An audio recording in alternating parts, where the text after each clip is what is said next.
آسان حل۔ ایک حکیم صاحب تھے۔ ایک شخص ان کے پاس آیا۔ اس کے پاس ایک ڈبہ تھا۔ اس نے ڈبہ کھول کر ایک زیور نکالا۔ اس نے کہا کہ یہ خالص سونے کا زیور ہے، اس کی قیمت 10,000 سے کم نہیں ہے۔ اس وقت مجھے مجبوری ہے، آپ اس کو رکھ کر 5,000 روپے مجھے دے دیجئے، میں 1 ماہ میں روپیہ دے کر اسے واپس لے لوں گا۔ حکیم صاحب نے کہا کہ نہیں، میں اس قسم کا کام نہیں کرتا۔ مگر آدمی نے کچھ اس انداز سے اپنی مجبوری بیان کی کہ حکیم صاحب کو ترس آ گیا، اور انہوں نے 5,000 روپے دے کر زیور لے لیا۔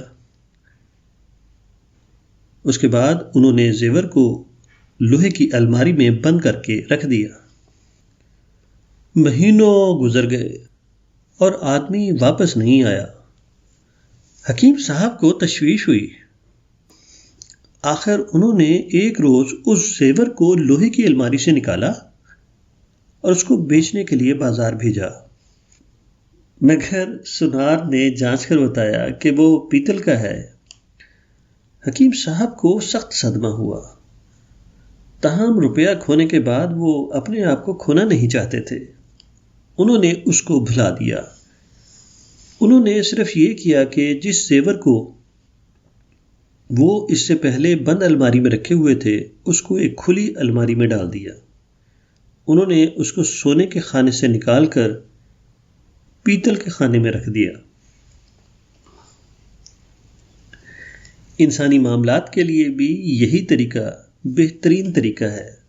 انسانوں کے درمیان اکثر شکایت اور تلخی صرف اس لیے پیدا ہوتی ہے کہ ایک آدمی سے ہم نے جو امید قائم کر رکھی تھی اس میں وہ پورا نہیں اترا۔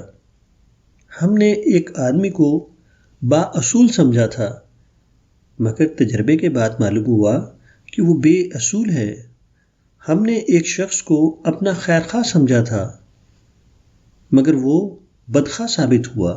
ہم نے ایک شخص کو معقول سمجھ رکھا تھا، مگر تجربے کے بعد وہ غیر معقول نکلا۔ ایسے موقع پر بہترین طریقہ یہ ہے کہ آدمی کو اس خانے سے نکال کر اس خانے میں رکھ دیا جائے۔